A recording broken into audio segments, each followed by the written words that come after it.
What's up, guys? It is me, Alex, and I'm here for the official F1XL podcast. It's my first one tonight, and unfortunately, Ash couldn't be with us. He's got an exam tomorrow, but I am joined with Ben. So, say hello, Ben. Hello, Ben. So, we're going to do a quick one tonight. We're going to quickly go through round three at Monaco and talk a bit about the All-Star race as the date has just been released on the website. So, take it away with League 3, please, Ben. Sorry. Okay, Monaco. It's one of them tracks. It's very difficult. Top three this weekend. We had Bonner for Mercedes in first place, Taff for Force India in second, and Earl in third place for Ferrari. And I'm not surprised by that because they're all really good drivers. Bonner was saying all weekend how much he hates the track and how he's probably not even going to finish. And he goes on to win the race, hence it being renamed in League 3 Monaco, because it's one of the tracks he hates. There was two safety cars. One was caused by Taz. He had a bit of a lag spike, I think, in the swimming pool section, and it sent him into the wall. And the other was caused by me. I think my car just had enough. It's lost too many front wings. And then I had a little tap on the wheel going around one of the corners, and it just destroyed the car. And that was 3 laps before the end, I believe, which basically handed the top three their positions because the safety car came in on the very last corner. Tyre strategy was a bit different. Bonner, I think he did 19 laps on the option tyres. That's impressive. Which is a feat in itself, yeah. It's impressive. So he really did push those tyres to the limit, and it definitely paid off for him. That's quite a surprise, isn't it? That's quite a special win, to be honest, because I know I'm normally all right on my tyres, and I don't think I could have made those options last that long. No, his first win of the season, a track he hates, and to do it with a one stop like that as well is brilliant. Yeah, I think that's going to be the first of many to come, to be honest. I think he's going to be a title threat this season.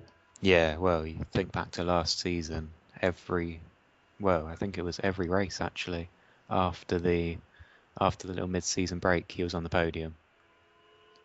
Yeah, well, he's now leading the League 3 Drivers' Championship, and Yeah. 11 points clear of Delta. So, yeah, pretty impressive from him so far.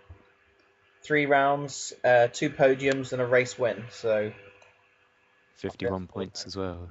Yeah, 51 points in 3 races. It's pretty good going, isn't it, really? And considering he's been the only Mercedes driver so far until Aldo comes back next week, or this week now, isn't it? He's third in the constructors table for League 3. Yeah. Only 13 points behind Force India, who have had 2 cars running for these 3 races as well. I think Force India are going to be a big team coming into the season. I think they've had a bit of a slow start. I believe they're actually leading the overall standings, aren't they? They are, yeah. They're just ahead of Red Bull. Yeah. They edged away ever so slightly last race because we didn't have the. Oh no, sorry. Pardon me. McLaren are in second place now. They're 1 point ahead of us. I think it's going to be a good battle for the overall constructors this year. With Force India, definitely. Red Bull, and Ferrari all looking pretty good. Mercedes and Marussia and Williams are a little bit behind, but it's going to be an interesting season, definitely, on the new game, with obviously a new system of actually sorting out the leagues and who drives where, and at the moment the battles going throughout each field just seem to be really, really quite exciting. So season 6 is proving to be It's not the same people every race battling for the top positions either. No. I know League 2, Fireman's been pretty dominant. He's been on the podium every race so far, isn't he? But I know definitely across League 3 and League 1. He's been able to capitalise on the mistakes of the McLarens. Because in my eyes, the McLarens are the dominant force in League 2, not Fireman. But, I mean, think about it. He won in Malaysia because Splazaraz are disconnected. I don't really know what happened in Sochi, and I know Splazzarazza made a mistake, and Fireman, well, he made his own mistakes and found himself in second place at Monaco. But no, I think as the season starts to get going and a normality resumes, I think it will be the McLarens that are fighting for the title. And I can see the likes of Joe and Zygon up there as well. So yeah, a very good start for Fireman, but I think the season's yet to get going. So, and going on to Monaco in League Two, it was Baker who took the win, his first win of his debut season, followed by Fireman of Red Bull and Bonta Bullets of Mercedes. And it was a very, very good race, to be honest, and one that I was quite glad to be a part of. So it was a McLaren front row lockout in qualifying, and they were clearly ahead of the rest of the league. And at the start, they kind of just pulled away. I mean, I had a quick look on the inside of Baker, but nothing really materialised. And yeah, they kind of scampered and were racing amongst themselves. And I think it was actually Splazza who was leading the way, and Clarkey was racing in third. And I think he got a few questionable penalties, which saw him lose that podium position and went down the order a bit. Um, Halfway through the race, I think it was Splazzarazza. He made a mistake. I think he lost his wing. That gave Baker the lead of the race, and Baker didn't put a foot wrong from there and just cruised to victory. There was no stopping him. But it was quite exciting. The battles going on behind him to make up those podium positions. So in the running, you had myself, Bonta Bullets, Zygon, and Fireman, I believe. And so I know Bonta for one was running a completely different strategy to the rest of us. He pitted really early on, and he he found himself in third place. Although I'm not quite sure what happened between him and Fireman, but when I came out of the pits for my last stop, Bonta was ahead, and Fireman was behind me, and and obviously at that point I was well in the battle for second place. But then at the top of the hill, uh, Fireman came together with myself, and that was the end of my race. Really, it gave me two drive-through penalties, which obviously that close to the end of the race, you can't really come back from that. So that was a shame. But yeah, then somehow Bonta and Fireman switched positions, and Fireman got his third podium out of three races, and Bonta Bullets got a well-deserved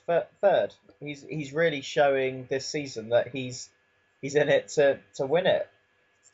Going on behind him, you had Zygon and myself, Clarkey, and Splazzaraz was in there somewhere. I'm just going to get up the race stats so I can find out who finished where. So fourth place was, that's the wrong league. Very professional of myself. It was so Splazza did manage to come back and finish fourth, so he still got a good haul of points. Behind him in fifth place was Zygon, and then I was in sixth. So yeah, at the end of the race, Joe had one of his infamous lag spikes, which lost him a lot of time. That then gave Zygon the chance to get past him, and then on the last lap, I managed to get past him too. It was a bit of a move really. It ended up in his top five overtakes. It can't have been too bad, but I going up to the top of the hill, I ran into the back of him, and that sent him off the racing line. Luckily, he didn't actually hit the barrier, but you could see visibly by the rev counter that I wasn't actually trying to get past him. I was backing off to make sure he retained his place. But then, um, for some reason, Joe left the door wide open on the next corner, and I just slipped through. There wasn't much of a gap, but there was a Marussia-sized gap, shall we say? So, um, yeah, good race. when is Splazaraza going to pick up the win that that he is due? He's clearly the quickest guy in the league, and to see him currently with no wins on the board is very surprising. So I think No wins and no podiums. no wins, no podiums, and 3 pole positions. three pole positions. I think it just shows that Splazaraza, like with all due respect, he is relatively new to the league and he's still got a lot to learn. He's clearly got the raw pace on this new game, and it just shows, doesn't it, that you can be quick at this game, but you need to be a good racer and you need to make sure that you're consistent and you you need to stop making those mistakes, don't you? Really, that's how you turn from someone who's got that raw pace into a race winner. So, It is unfortunate, especially to see him with the 3 pole positions, so you know he's quick enough to win. well, yeah, that's the thing. I suppose he is quite clearly showing he's the guy with the pace in League Two, but I'm sure he'll get there. But he just needs to maybe think more about his racing, and obviously now he's into his second season. He's no longer a rookie. He needs to step up his game maybe a little bit and make sure that his wheel to wheel racing is spot on, as well as his consistent lap times. That's how he's going to win the race, because clearly he's got the pace. But it was his teammate who capitalised on his third mistake of the season, and there's not much you can really say about Baker at Monaco. He was up there racing with Splazaraza. Splazaraza made the mistake. Baker just went on to take the win. He drove flawlessly, and I think by about the halfway point he was about 20 seconds up the road. So from me, so brilliant race for him, brilliant win. I'm sure it'll be the first of many this season, and yeah, so McLaren are definitely the force to be reckoned with so far. And next, we've got who's next in the constructors? Let me just have a quick look. Well, at the moment it's Red Bull that are leading with 68 points. 58 of those are coming from number McLaren's one, second. fireman. Yeah, McLaren are second, and I think they're only 10 points behind at this point. And I think, with all due respect, That's right, yeah. they're going to catch up, because they've shown so far that they should be the Mercedes boys of this season. They've got the pace to just wipe the floor with the rest of us, I think. But the ones for me that look like the best, most consistent all around team are the Williams team with Zygon and Clarkey. I mean, they're both very experienced. You've got Zygon, who was League Two champion when there's only two leagues, when he pretty much dominated the season, didn't he? And Clarkey's been He won around. nearly every race, yeah. He knows what he's doing, and I can vouch for him that he's a good consistent racer. I think the pair of them are very much in contention for a constructors title. Whether one of those can immerse as a title challenger in the drivers' championship, um, well, I say we're yet to know. But Zygon won Sochi, so it's clear that he is there to win it. He's currently second in the championship, so yeah, I believe. I just want to quickly mention about The the the new the new boys in League Two, Justin and Nick in the Ferraris. And I don't know, I almost feel like I want them back in League Three because they're struggling on sort of 5 and 3 points respectively. I haven't been racing in League Two this season, so I don't know how they've been getting on wheel-to-wheel racing. It's just a bit of a surprise to see them so low down the grid because we both know they're really quick and clean drivers. Well, I haven't come across either of them on track yet this season, which is a shame, because I was actually quite excited when I saw that the two League Three Ferrari boys were coming up to League Two and have somehow found themselves in Ferraris yet again. Um, I think everyone knows that the force that they were in League Three last season. You can't underestimate them, and I think maybe maybe it will take a while for that transition to take place because everyone knows that League Two is a very competitive league, and also the fact that both these guys, and I think I've raced both of them in social races, and I can say that their will to will racing was spot on. They're really fair, and I've seen through their highlights that if they've ever hit someone by mistake, they've let them back past, which at the moment the standard in League Two is, I wouldn't say poor, but it's not great. There is still a lot of silly moves going on, and people aren't waiting on track to let people back past, and it's to see two respectful drivers coming up. It was good to see. So, and I think they're both quick enough to be in League Two, without a doubt. So, once they get a foothold on this season, I think we'll see good things from them. And at the moment they're in eighth. I don't think that's gonna be for very long.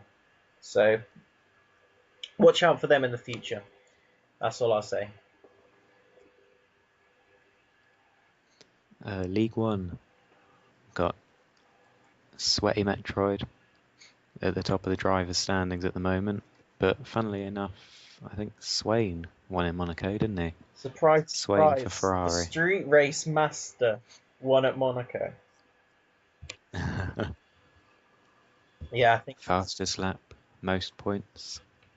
I think Sway definitely showed what he's about, didn't he, at Monaco? I don't think, Yeah. from what I heard, he just put it on pole and won the race. So it was Um, pretty simple, really, when you say it like. no, it looks like Matty got pole. Oh, did he? Matty got pole with Team. 114.3, and Swain was second by the looks of things with 114.7. I know Swain was third. Robin was second on the qualifying. So qualifying Robin times. for Yeah, it McLaren. was Matty on pole, 14.3. We've got Robin 14.7 in for second. Swain and 14.6 for Robin. Yeah. So I think that's quite good in League One, that there's no kind of one. Whereas in League Two, you've got the one team McLaren who are looking to dominate qualifying times. You've got three different drivers from three different teams, and that was pretty close, I would say. 14.3, 14.6, and 14.7. That's pretty close. And Well, when yeah, uh, less than half a second. yeah, so pretty close in League One, and so it was Swain who took the win, followed by, I'm gonna say, Scott's Metroid, or was it Murph? No, it The was Hydra. I Hydra. always get those two mixed up. Sorry about that. So yeah, Hydra. I don't know about you, Ben, but not a lot is known about Hydra. I think he's an XML driver who's. I think he is, yeah. I've heard Dark Predator talking about him and talking to him. And I know Predator races in XML, doesn't he? Yeah, yeah, I don't. Yeah. So I know the XML guys are all pretty sort of tight knit. They all know each other. They all talk to each other. Yeah, So I'm only going off that. I think But they seem to be kind of taking a bit of a hold of this F1XL business, aren't they? I mean, if you look at the League One standings, you've got in the lead Scott's Metroid, followed by Hydra, and then yeah, so two XML drivers at the top. You've got Murph and Predator and Watsy and Titan's Memory quite far down at the moment, but I think we all know that those guys have got the pace to be up there. Parr and Hill, have they even shown their faces so far this season? I don't. no, I don't think either of them have so far yet. 0 points on the board, so But then the same. Oh, I know Fozzie broke his wheel, didn't he? yeah, his still. I think he's withdrawn from the league now as well. I think he's buying a new wheel, so I think we'll see Oh, he fairly is. soon. Okay. It's a bit awkward actually because I sold him that wheel, but it was fine when I used it. Sorry about that, Fozzie. Sabotage. I was trying to sabotage him for season 5, but it didn't work. um, but anyway, yeah. So Matty, the newbie, should I say, in League One. He's wanted to be in League One for a while, and he's finally done it after winning the championship in League Two last season. And yeah, he's not finished on the podium yet, I don't believe, and yet he's got 30 points on the board and third in the drivers' championship, and he's Yeah, 35 he's points behind definitely Scott's Metroid. So I suppose after 3 races, that's a fairly big gap, but I think Matty can make it up. He's yeah, he's definitely able to hold his own against them all. pole position in Monaco, beating Swain. Need I say any more? No. And There's the answer to that. there was actually 2 drivers with qualifying ban in League One last week for Monaco as well. And funnily enough, they're the drivers that finished in second and third. Yeah, So to come through from the back of the grid to gain a podium slot in a track that's notoriously difficult for overtakes. Well, we all know Scott's a great quick driver anyway. yeah. And like we were saying before, not much is known of Hydra. But I think that just shows their caliber of a driver to come and do that. I think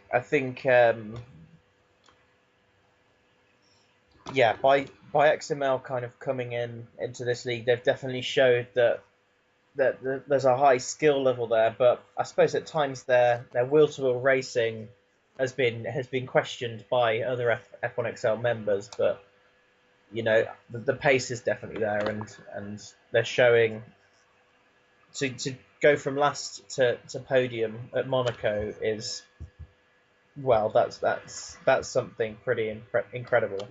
So yeah, that's Monaco. Now we need to move on to the All-Star race. We're going to discuss the All-Star race. So the All-Star race date has been announced. It's the 15th of February. It's after the USA Grand Prix. And yeah, we don't know what track it's going to be at yet. But I know last season there was a community vote, wasn't there? there was a community vote. So I imagine look out for that one again in the future. Yeah, I would have thought to do So that. But just a little hint to the admins, Silverstone, the icon of British motor racing, legendary circuit. I think that would be a good all-star race track. It's got nothing to do with the fact that I'm good at Silverstone, just the fact that it would be a good circuit. Hint, hint. and anyone looking to participate in the All-Star race, some of you this is your first season, isn't it, I suppose? Yeah, so Or if you joined after it last season, if you go to the homepage on F1XL, there's a little race calendar dates that Matty's kindly put up there. And if you want to qualify, you need to be in the top 5 of your league, I believe, yeah, top. by the end of the race in Austria. So that'll be the 18th of January. That's round 10. Yeah. So that's the deadline, Austria. So if we look at the tracks before then, we got Canada, Japan, Abu Dhabi, Belgium, Hungary, Italy, and obviously we've done the first 3. So they're all pretty kind of high speed circuits, I suppose. You've got Canada and Japan and Abu Dhabi, kind of high speed, kind of not like the third sector is pretty slow. Belgium is just that's one of the best circuits in the world for me personally. And Hungary, it's not. I don't know. It's kind of a medium speed circuit, Hungary, and Italy, of course, is fast speed. So there's not too many street circuits or anything like that. It seems we've already got rid of Sochi and Monaco now. So yeah, I'd say Yeah, it's I pretty suppose you can't really class set Canada of track. as a street circuit. Yeah, to lead up to the All Star race. But if I'm correct, it's normally 100% distance compared to the 50% that we do now. Yeah. And um, so, what was I going to say? Who could win it? It's going to be a League One guy, isn't it? Well, they do it in teams, don't they? It's not so much about who wins, it's about what team wins. I think there's a Um, prize for the winner, and there's also a prize for the constructor. I'll be Well, not interested to see. the team that wins it. Yeah, I'll be interested to see how the teams play out this season. They'll do it the same as last season, Yeah, because because with the three leagues, you can't really have sort of one from one and one from the other. they had one from League One, one from League Three, and then League Two. They paired the first with the fifth, didn't they? And then second with the fourth, and I believe so. Yeah, I've always been sort of at the very bottom of the table, so I've never been involved in that selection process. well, what I want to know is there's going to be a wild card, and I don't know how they're going to do it. I can only assume they're going to do it as in who is in sixth place out of the three top leagues, who's got the most points. I, I Yeah, they'll either do it on points or podiums, I imagine, won't they? yeah, and other than that, it might be the case that someone can't make it, and then the person in that league then jumps up to that spot. Um, but yeah, I think where was it this last season? It was at Spa, I believe, Belgium. Spa. Yeah. Did I race that? I can't remember. I can't remember. I know I didn't win it. Um, Spa would have been a good one, I think, but it didn't really work out that way, did it? So it was a bit of a boring race. But somewhere like um, well, I suppose Abu Dhabi, the spectacle, 100% distance with the twilight going into darkness, or maybe Singapore, or they could even go for like an iconic track like Monza or Silverstone, something like that. I actually think Japan might be a good race. Yeah, that's Like, that would be good to watch on the highlights. I know well, no, I suppose they do it a good sort of 6 weeks before, don't they? So it's not like they're doing it and then they're doing it again straight away. yeah. In fact, Personally, I think that would be good. It's never been an all-star race since I've been at F1XL. yeah, that's true. And also one thing I suppose with Japan is that always used to be the final race of the season where championships would be decided. So to have it as an all-star race might actually be quite entertaining, quite a special circuit for that kind of event. Only time will tell, I suppose. It depends who votes. Yep. Vote for Silverstone or Japan, please, everyone. That would suit me perfectly. What about you? Other tracks are available.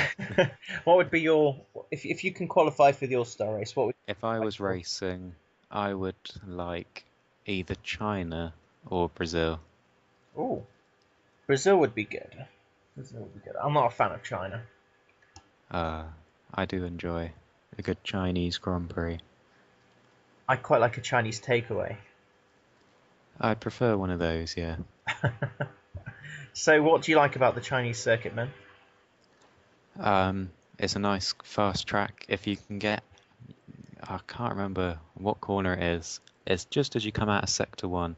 It's like a hairpin. If you can get that one right and line yourself up for the next few corners, you can go through them all in one sweeping move. And then you just got to lift off ever so slightly as you're coming into sector three. Hmm. I think it's a fun track to drive around. I like the ones that you can get a good rhythm going. Yeah, yeah. So, what would be your nightmare if they picked a circuit and yeah, what would be your nightmare circuit? Um, from what I've played of it so far, because 2013 was the first F1 game I bought, it'd probably be Germany at the Hockenheimring. Uh, I don't seem to like that track. Or Hungary, that's one of my least favourite tracks. Germany or Hungary? They're quite similar, I suppose. See, I quite like the Hockenheimring. I was never a fan of it before because I've had every F1 game since 2010, and yeah, I quite like Hockenheim, but I never used to. But in these cars with it, I think the extra gear seems to be quite good. You can play with the gears a lot more at Hockenheim, or at least I think so. So I'm sure I'll warm to it once I've done a few more laps. yeah, it's a pretty good circuit. Obviously, the old Hockenheimring was perfect because it was just straights going into the forest with the odd chicane to break it up a bit. That would have been fun. It would have been more like Le Mans though. Yeah, maybe they should import the Le Mans track into the Formula One games. Yeah, run Monza spec rear wings. I think that probably wraps it all up for this week. Yeah, I'd say so. So hit us up with some feedback in the comments. That's been it from me and Ben, and hopefully next time we'll have Ash, the press chief, to join us. And yeah, catch you later, guys.